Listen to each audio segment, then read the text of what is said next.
ताबड़तोड़ रैलियों के लिए जगजाहिर प्रधानमंत्री मोदी ने असम के बाद सोमवार को पश्चिम बंगाल के हुगली पहुंचे। मोदी ने यहां जनसभा को संबोधित करते हुए टीएमसी पर जमकर हमला बोला। उन्होंने कहा कि बंगाल ने परिवर्तन का मन बना लिया है। बंगाल में बीजेपी की सरकार बनी तो हर बंगालवासी अपनी संस्कृति का गौरव गान करेंगे। इस दौरान पीएम ने कहा कि आज के पश्चिम बंगाल में किराए पर बिल्डिंग भी लेनी हो तो उसमें कट लग जाता है। ऐसे बदमाशी कर रहे हैं कि दोनों तरफ से कट लेते हैं। बिना सिंडिकेट की इजाजत के किराए पर भी बिल्डिंग नहीं ले सकते। जो ये स्थिति पश्चिम बंगाल में बनाई गई है, हमें मिलकर इसे बदलना है। इसके साथ ही पीएम ने पिछली सरकारों पर बंगाल के गौरव का अपमान करने का आरोप लगाया। भाइयों और बहनों, आजादी से पहले बंगाल देश के अन्य राज्यों से बहुत आगे था, लेकिन जिन लोगों ने बंगाल पर राज किया, उन्होंने बंगाल को आज इस हालत में पहुंचा दिया। मां, माटी, मानुष की बात करने वाले लोग बंगाल के विकास के सामने दीवार बनकर के खड़े हो गए हैं। केंद्र सरकार किसानों और गरीबों के हक का पैसा सीधा उनके बैंक खाते में जमा करती है, जबकि बंगाल सरकार की योजनाओं का पैसा टीएमसी के टोलाबाजों की सहमति के बिना गरीब तक पहुंच ही नहीं पाता। यही वजह है कि गांव-गांव में टीएमसी के नेताओं की शान और शौकत बढ़ती जा रही है और सामान्य परिवार गरीब से गरीब होता जा रहा है। भाइयों और बहनों, बंगाल के लाखों किसान परिवारों को पीएम किसान सम्मान निधि का पैसा इसी मानसिकता के कारण नहीं मिल पाया है। उनके हक को यहां की सरकार में बैठे हुए लोगों ने छीन लिया है।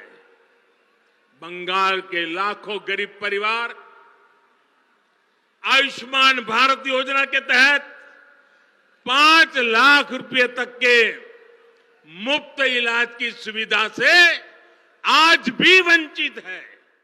आज के पश्चिम बंगाल में अगर किराए पर बिल्डिंग भी लेनी हो तो उसमें भी कट लगता है। और ये ऐसे बदमाशी कर रहे हैं कि दोनों तरफ से कट लेते हैं।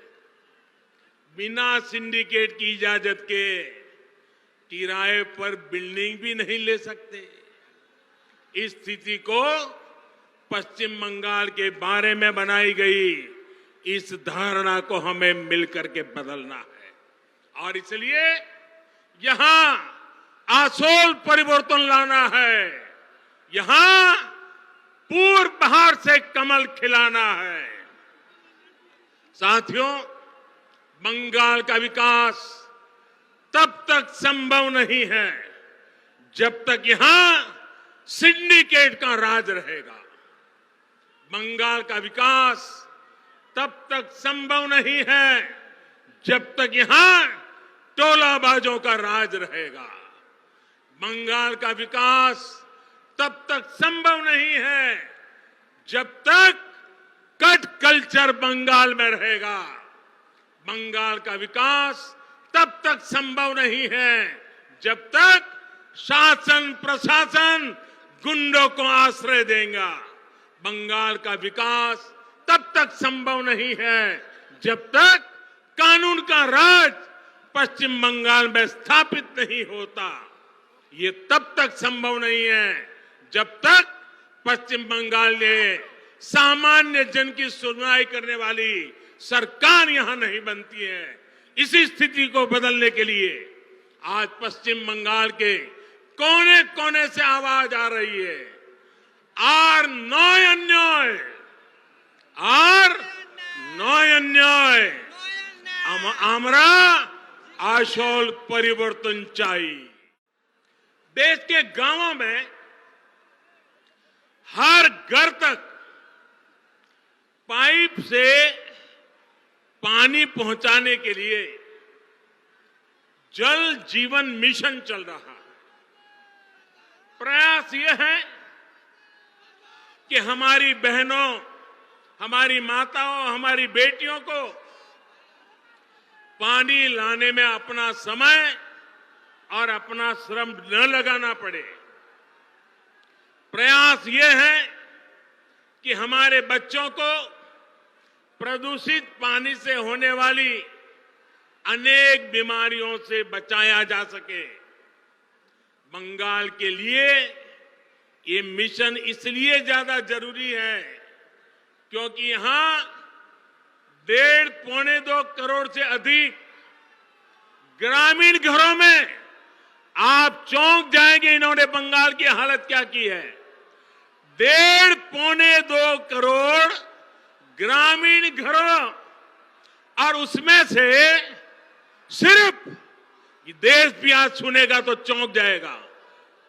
1.5 करोड़ 1.25-2 करोड़ घरों में से सिर्फ 2 लाख घरों में ही नल से जल की सुविधा है। अब बताइए क्या करके रख दिया था उन्होंने।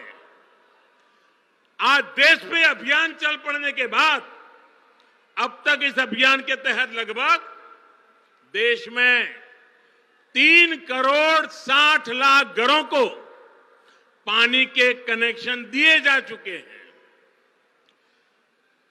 जहां बंगाल 2 लाख पर था, भारत सरकार ने इतना जोर लगाया, पैसे लगाए, पीछे पड़ गए, तो भी बंगाल में सिर्फ अब तक 1.5-2 करोड़ घरों में से सिर्फ 9 लाख परिवार तक ही पाइप से पानी का कनेक्शन पहुंच पाया है।